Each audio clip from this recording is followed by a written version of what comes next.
3 Atlasന്റെ വരവോടെ മാർസിനെ ഓർബിറ്റ് ചെയ്യുന്ന നാസയുടെ മെയ്വൻ സ്പേസ് ക്രാഫ്റ്റ് അടിച്ചുപോയി എന്ന് പറഞ്ഞിട്ടാണ് ഒരുപാട് വാർത്തകൾ പ്രചരിക്കുന്നത്. ഇതിനെ സംബന്ധിച്ച് ഒരുപാട് വീഡിയോസ് ഇൻസ്റ്റാഗ്രാമിൽ എനിക്ക് ഒരുപാട് ആൾക്കാർ അയച്ചു തരുന്നുണ്ട്. അപ്പോൾ ഇവിടെ എന്താണ് ശരിക്കും സംഭവിക്കുന്നത്? ഇവിടെ നാസയുടെ തന്നെ മാർസിനെ ഓർബിറ്റ് ചെയ്യുന്ന മെയ്വൻ എന്ന് പറയുന്ന സ്പേസ് ക്രാഫ്റ്റ് അടിച്ചുപോയി എന്നുള്ളൊരു കാര്യം കറക്റ്റ് ആണ്. ഈ മാസം, അതായത് December 6 NASA officially publicly declare ചെയ്തിട്ടുള്ള ഒരു കാര്യം കൂടിയാണ്. നിങ്ങളിപ്പോ ഈ സ്ക്രീനിൽ കാണുന്നത് 3 Atlasഉം മാർസിന് അടുത്ത് എത്തിയപ്പോൾ മെയ്വൻ സാറ്റലൈറ്റ് എടുത്ത ഫോട്ടോ ആണ്. ഈ ഫോട്ടോകളുടെ എല്ലാം ഒഫീഷ്യൽ ലിങ്ക് ഞാൻ താഴെ ഡിസ്ക്രിപ്ഷനിൽ കൊടുത്തേക്കാം. അപ്പൊ നിങ്ങൾക്ക് കയറി കാണാവുന്നതാണ്. മെയ്വൻ എന്ന് പറയുന്ന ഈ ഒരു ഓർബിറ്റർ അത്യാവശ്യം ഡ്യൂറബിൾ ആയിട്ടുള്ള ഒരു ഓർബിറ്റർ തന്നെയാണ്. 2014 മെയ്വൻ മാർസിനെ ഓർബിറ്റ് ചെയ്ത് തുടങ്ങിയത്. ഏകദേശം 11ഓളം വർഷങ്ങളായിട്ട് ഇത്രയും എക്സ്ട്രീം ആയിട്ടുള്ള ഒരു കണ്ടീഷൻസ് ആയിട്ട് പോലും ഒരുപാട് ഡാറ്റ ഈ സാറ്റലൈറ്റ് ഭൂമിയിലേക്ക് അയക്കുന്നുണ്ട്. ശാസ്ത്രീയപരമായി ആലോചിക്കുകയാണെങ്കിൽ അത്യാവശ്യം ഇമ്പോർട്ടന്റ് ആയിട്ടുള്ള ഒരു ഓർബിറ്റർ കൂടിയാണ് ഇത്. എന്നാൽ ഈ സംഭവം 3 Atlasന്റെ വരവോടുകൂടി അടിച്ചുപോയി എന്നുള്ളതാണ് സാമൂഹ്യ മാധ്യമങ്ങളിലൂടെ പ്രചരിക്കുന്നത്. അതോടുകൂടി തന്നെ ഒരുപാട് ന്യൂസ് ചാനൽസും ഇതേ ടൈറ്റിൽ ഇട്ട് വീഡിയോസ് ഇടുന്നതായിട്ട് ഞാൻ കണ്ടിട്ടുണ്ട്. പക്ഷെ ഇവിടെ ശരിക്കും എന്താണ് സംഭവിച്ചതെന്ന് വെച്ചാൽ 3 Atlasഉം ഈ സാറ്റലൈറ്റിന്റെ അടിച്ചുപോലുമായിട്ട് യാതൊരു ബന്ധവുമില്ല. ഒന്നാമത്തെ കാര്യം, ഡിസംബർ 6 ഈ ഒരു സംഭവം അടിച്ചുപോയത്. അപ്പോൾ ഈ സമയത്ത് 3 Atlas ഈ ഒരു സംഭവത്തിന്റെ 7 അയലക്കത്തില്ല. ഈ വർഷം ഒക്ടോബർ 3 3 Atlasഉം മാർസുമായിട്ടുള്ള ഏറ്റവും ക്ലോസസ്റ്റ് ഡിസ്റ്റൻസിലേക്ക് വരുന്നത്. അതും ഈ അകലം എന്ന് പറയുന്നത് 2.9 കോടി കിലോമീറ്റേഴ്സ് ആണ്. ഇതിൽ നിന്ന് തന്നെ നമുക്കൊരു കാര്യം മനസ്സിലാക്കാൻ പറ്റും, 3 Atlasന് ഈ ഒരു സംഭവമായിട്ട് യാതൊരു ബന്ധവുമില്ല.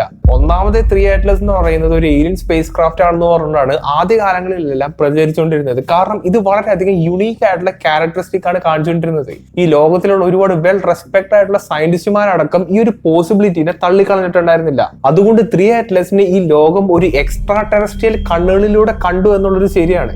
പിന്നെ എരിതിരിയിൽ എണ്ണ ഒഴിക്കുന്നത് പോലെ നാസയുടെ ഷട്ട് ഡൗൺ കൂടി വന്നേ പിന്നെ ആൾക്കാർ ആ ഒരു പോസിബിലിറ്റി കൺസിഡർ ചെയ്യാനും തുടങ്ങി. ഇത്ര അധികം ഹൈപ്പ് ഉള്ള ഒരു ഒബ്ജക്റ്റ് ആയതുകൊണ്ടാണ് മെയ്വൻ ഓർബിറ്ററിന്റെ തകർച്ചയ്ക്ക് കാരണം 3 Atlas ആണെന്നുള്ള ഒരു വാർത്ത, ആ ഒരു ടൈറ്റിലിന് ഇത്ര അധികം പ്രാധാന്യം, ഇത്ര അധികം വൈറലാവാനും കാരണം. നമുക്ക് എല്ലാവർക്കും അറിയാവുന്ന ഒരു കാര്യമാണ്, Voyager 1 എന്ന് പറയുന്ന ഒരു സ്പേസ് ക്രാഫ്റ്റിനെ നമ്മൾ ഭൂമിയിൽ നിന്നും വിട്ടിട്ടുണ്ട്. ഈ സ്പേസ് ക്രാഫ്റ്റും ഇതേപോലെ തന്നെ ഒരിടയ്ക്ക് പണി മുടക്കിയതാണ്. അതായത് ഭൂമിയുമായിട്ടുള്ള ഒരു കോണ്ടാക്ട് നഷ്ടപ്പെട്ടിട്ടുള്ള ഒരു അവസ്ഥ ഉണ്ടായിരുന്നു. ഭൂമിയും Voyager 1 ആയിട്ട് ഇത്ര അധികം ദൂരത്തായിട്ട് പോലും നമുക്ക് അതിനെ റിക്കവർ ചെയ്തെടുക്കാൻ പറ്റിയിട്ടുണ്ട്.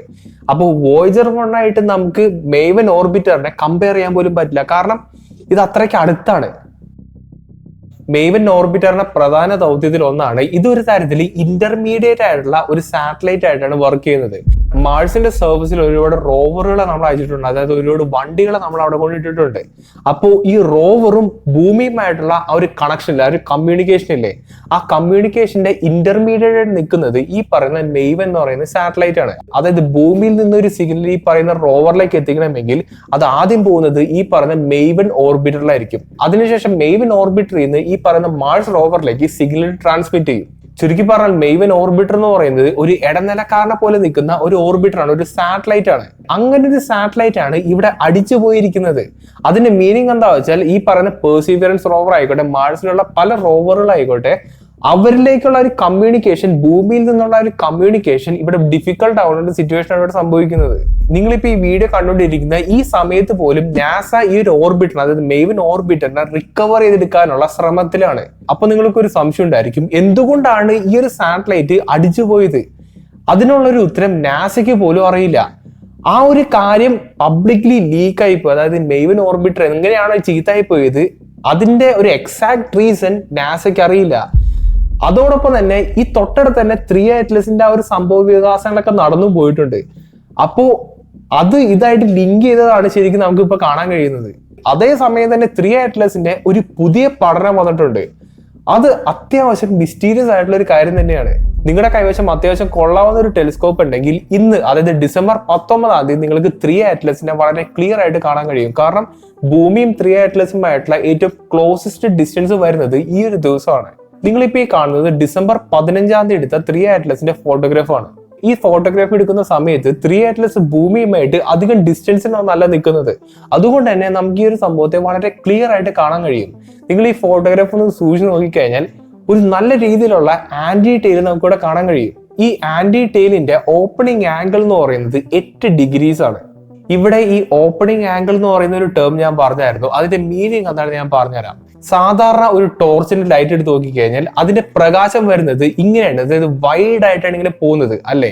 അതിന്റെ അർത്ഥം ഈ ടോർച്ചിന്റെ ഓപ്പണിംഗ് ആംഗിൾ വലുതാണെന്നാണ്, അതായത് വൈഡ് ആണെന്നാണ്. ഇനി നേരെ മറിച്ച് ഒരു ലേസർ ലൈറ്റ് നിങ്ങൾ കൺസിഡർ ചെയ്യുക. അതിന്റെ ബീം എങ്ങനെയാണ് ഇരിക്കുന്നത്? ഒരു പോയിന്റ്, ഒരു കുത്ത് പോലെ ഇങ്ങനെ ഇരിക്കുന്നത്. അതിന്റെ മീനിങ് എന്താണ്? അതിന്റെ ഓപ്പണിംഗ് ആംഗിൾ വളരെ വളരെ ചെറുതാണ്. അപ്പോൾ ഇതിനെയാണ് നമ്മൾ ഓപ്പണിംഗ് ആംഗിൾ എന്ന് പറയുന്നത്. ഇനി നിങ്ങൾ ഈ ഒരു ഫോട്ടോഗ്രാഫ് നോക്കാം. ഇവിടെ ഈ പറയുന്ന ആന്റി ടെയിലിന്റെ ആ ഒരു ബീം കണ്ടിട്ട് ഇവിടുത്തെ ഓപ്പണിംഗ് ആംഗിൾ വൈഡ് ആയിരിക്കോ, അതായത് വലുതായിരിക്കോ, നേരത്തെ ടോർച്ചിൻ ലൈറ്റിനെ പോലെ വലുതായിരിക്കോ, അത് ലേസർ ലൈറ്റിനെ പോലെ ചെറുതായിരിക്കുമോ എന്നുള്ളൊരു കാര്യം നിങ്ങളൊന്ന് നോക്കിയിട്ട് തന്നെ പറയാം.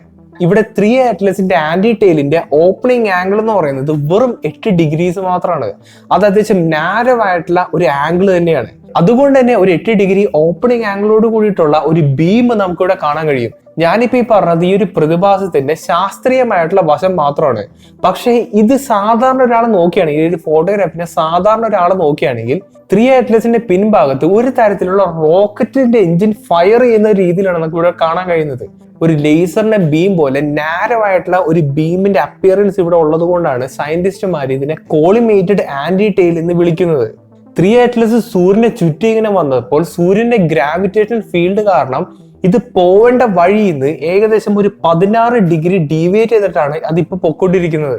16 ഡിഗ്രി എന്ന് പറയുന്നത് 3 അറ്റ്ലസിന്റെ ആന്റി ടെയിലിന്റെ ഓപ്പണിംഗ് ആംഗിൾ ആയിട്ടുള്ള 8 ഡിഗ്രിയുടെ ഇരട്ടിയാണ്. നിങ്ങളിപ്പോ ഈ കാണുന്നത് 3 അറ്റ്ലസ് പോകുന്ന ട്രജക്ടറിയാണ്. ആ ട്രജക്ടറിയിൽ 3 അറ്റ്ലസ് നിൽക്കുന്ന 3 പൊസിഷൻസ് ഞാൻ മാർക്ക് ചെയ്തിട്ടുണ്ട്. 1, 2, 3 എന്ന് മാർക്ക് ചെയ്തിട്ടുണ്ട്. ഇതിന് നടുക്കാവട്ടെ നമുക്ക് സൂര്യനെ കാണാം. ഈ 3 പൊസിഷനിൽ 3 അറ്റ്ലസിന്റെ ഓറിയന്റേഷൻ ഞാൻ നോർത്ത് സൗത്ത് എന്ന് മാർക്ക് ചെയ്തിട്ടുണ്ട്. ഇവിടെ 3 അറ്റ്ലസ് പ്രൊഡ്യൂസ് ചെയ്യുന്ന വാല്, അതായത് ടെയിലിനെ ഞാൻ മഞ്ഞ നിറത്തിലും ആന്റി ടെയിലിനെ ഞാൻ നീല നിറത്തിലായിരിക്കും മാർക്ക് ചെയ്യുന്നത്. ഇവിടുത്തെ ആദ്യത്തെ പൊസിഷൻ നോക്കുകയാണെങ്കിൽ 3 അറ്റ്ലസിന്റെ ആന്റി ടെയിൽ നോർത്ത് സൈഡിലായിട്ടായിരിക്കും നമുക്ക് ഇവിടെ കാണാൻ കഴിയുക. ഇനി ഇവിടുത്തെ രണ്ടാമത്തെ പൊസിഷൻ, അതായത് സൂര്യനും 3 അറ്റ്ലസുമായിട്ടുള്ള ഏറ്റവും ക്ലോസസ്റ്റ് ഡിസ്റ്റൻസ് ആയിട്ടുള്ള പെരിഹീലിയൻ എടുത്ത് നോക്കിക്കഴിഞ്ഞാൽ ഇവിടെ സൂര്യന് ഫേസ് ചെയ്യുന്ന രീതിയിലാണ് ഇവിടെ ആന്റി ടെയിൽ നമുക്ക് ഇവിടെ കാണാൻ കഴിയുന്നത്. എന്നാൽ ഈ മൂന്നാമത്തെ പൊസിഷൻ എടുത്ത് നോക്കുകയാണെങ്കിൽ 3 അറ്റ്ലസിന്റെ ആന്റി ടെയിൽ കാണാൻ കഴിയുന്നത് സൗത്ത് സൈഡിലാണ്. ഈ മൂന്നാമത്തെ പൊസിഷൻ എന്ന് പറയുന്നത് ഡിസംബർ 15 എടുത്ത ഈ ഒരു ഫോട്ടോഗ്രാഫിനെ ബേസ് ചെയ്തിട്ടുള്ള പൊസിഷൻ ആണ്. ഇവിടെ 3 അറ്റ്ലസ് ആദ്യത്തെ പൊസിഷനിൽ നിന്നപ്പോൾ ഇവിടെ ആന്റി ടെയിൽ കാണാൻ കഴിയുന്നത് നോർത്ത് സൈഡിലാണെങ്കിൽ ഇവിടെ മൂന്നാമത്തെ പൊസിഷൻ നോക്കുകയാണെങ്കിൽ ഇവിടെ ആന്റി ടെയിൽ കണ്ടുവരുന്നത് നേരെ ഓപ്പോസിറ്റ് സൗത്ത് സൈഡിലാണ്. ഇങ്ങനത്തെ ഒരു ഫിനോമിനൻ, അതായത് നേരെ ഓപ്പോസിറ്റ് ആന്റി ടെയിൽ കണ്ടുവരുന്ന ആ ഒരു ക്യാരക്ടർ നാച്ചുറലി ഒക്കർ ചെയ്യാനുള്ള സാധ്യത 100ൽ 0.0025% മാത്രമാണ് ഉള്ളത്. ഇത് വളരെയധികം റിമാർക്കബിൾ ആയിട്ടുള്ള ഒരു കോയിൻസിഡൻസ് ആയിട്ടാണ് പറയപ്പെടുന്നത്. 3 അറ്റ്ലസിനെ പറ്റി കൂടുതൽ അപ്ഡേറ്റുകൾ നിങ്ങൾക്ക് അറിയാൻ ആഗ്രഹമുണ്ടെങ്കിൽ റേസ് ആസ്ട്രോ ഫോട്ടോഗ്രാഫി എന്ന് പറയുന്ന ഒരു യൂട്യൂബ് ചാനൽ ഉണ്ട്. അദ്ദേഹത്തിന്റെ കൈവശം അത്യാവശ്യം വലിയൊരു ടെലിസ്കോപ്പ് ഉണ്ട്. ഈ ടെലിസ്കോപ്പ് ഉപയോഗിച്ച് ഇദ്ദേഹം 3 അറ്റ്ലസിനെ പറ്റി നാസയേക്കാൾ കൂടുതൽ ഇൻഫോർമേഷൻ ആണ് നമുക്ക് എല്ലാവർക്കും തരുന്നത്. അപ്പോൾ ആ ചാനൽ ഒന്ന് ചെക്ക്ഔട്ട് ചെയ്താൽ മതി.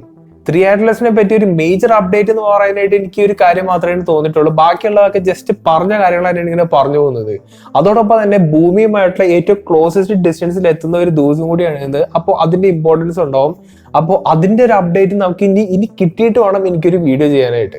അപ്പൊ അത്രയൊക്കെ തന്നെയുള്ളൂ. ഇതൊക്കെ കണ്ട് നിങ്ങൾക്ക് എന്താണ് തോന്നുന്നത് അതൊന്ന് മാക്സിമം കമന്റ് ചെയ്ത് അറിയിക്കാൻ ശ്രമിക്കാം. അപ്പോൾ നല്ലൊരു ടോപ്പിക്കായിട്ട് ഇനി അടുത്ത വീഡിയോ കാണാം.